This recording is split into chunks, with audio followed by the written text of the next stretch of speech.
नमस्कार। न्यूज़ 18 बिहार झारखंड के digital platform पे आप सभी दर्शकों का बहुत बहुत स्वागत। मैं राहुल ओझा आपके साथ। सोमवार को सियासी घमासान तब छिड़ गया जब भारतीय जनता पार्टी ने कांग्रेस सांसद शशि थरूर के राजनीतिक वंशवाद वाले बयान को लपक लिया और हंगामा खड़ा कर दिया। दरअसल इस विवाद का कारण शशि थरूर द्वारा 31 अक्टूबर को ओपिनियन पोर्टल प्रोजेक्ट सिंडिकेट पर लिखा गया एक लेख बना जिसमें उन्होंने वंशवाद राजनीति को लेकर टारगेट किया है। शशि थरूर ने इसमें विस्तार से बताया कि कैसे वंशवाद से प्रेरित राजनीति शासन की गुणवत्ता को कमजोर करती है। थरूर की टिप्पणी ने बीजेपी को भी बड़ा मौका दे दिया। फिर क्या था, बयानबाजी तेज हो गई। शशि थरूर ने भारत के भाई भतीजावाद राहुल गांधी और छोटा भाई भतीजावाद तेजस्वी यादव पर सीधा हमला किया है। वहीं अब शशि थरूर के बयान पर अब कांग्रेस की तरफ से भी जवाब आया है। उदित राज ने राजनीति में वंशवाद के प्रभाव के उदाहरण देते हुए केंद्रीय गृह मंत्री अमित शाह और पश्चिम बंगाल के मुख्यमंत्री ममता बनर्जी समेत कई लोगों का नाम लिया। उन्होंने कहा कि नायडू से लेकर पवार तक, डीएमके से लेकर ममता तक, मायावती से लेकर अमित शाह के बेटे तक ऐसे कई उदाहरण हैं।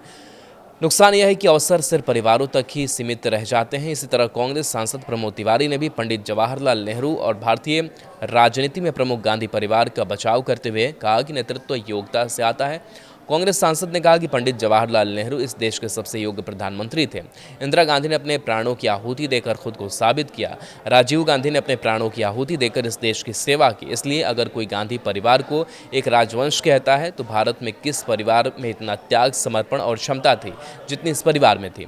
क्या यह बीजेपी थी? कांग्रेस नेता उदित राज ने इससे लेकर जवाब दिया और शशि थरूर पर निशाना साधा।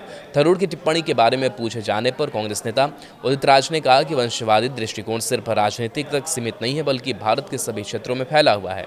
बता दें कि उदित राज ने कहा कि एक डॉक्टर का बेटा डॉक्टर बनता है, एक व्यापारी का बेटा व्यवसाय में बना रहता है और राजनीति में इसका अपवाद नहीं है। इसके अलावा अगर किसी राजनेता की आपराधिक पृष्ठभूमि है तो यह हमारे समाज की सच्चाई को दर्शाता है। चुनाव टिकट अक्सर जाति और परिवार के आधार पर बांटे जाते हैं, लेकिन इन सब के बीच कहीं ना कहीं बीजेपी को भी बड़ा मौका मिल चुका है। और शशि थरूर की अगर हम बात करें तो शशि थरूर डेलीगेट के तौर पर शामिल भी हुए थे जब ऑपरेशन सिंदूर हुआ था।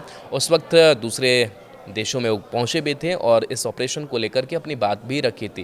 लेकिन शशि थरूर का जो बयान खास करके वंशवाद और एक ही परिवारवाद को लेकर के सामने आया है, उससे कांग्रेस को कहीं ना कहीं करारा झटका लगा है। कांग्रेस इससे तिलमिलाई हुई है, लेकिन बीजेपी को भी एक बड़ा मौका मिल गया है। बीजेपी ने इससे बड़ा मुद्दा बनाया है और बताया कि किस तरीके से कांग्रेस की जो राजनीति है वो वंशवाद पर ही टिकी हुई है।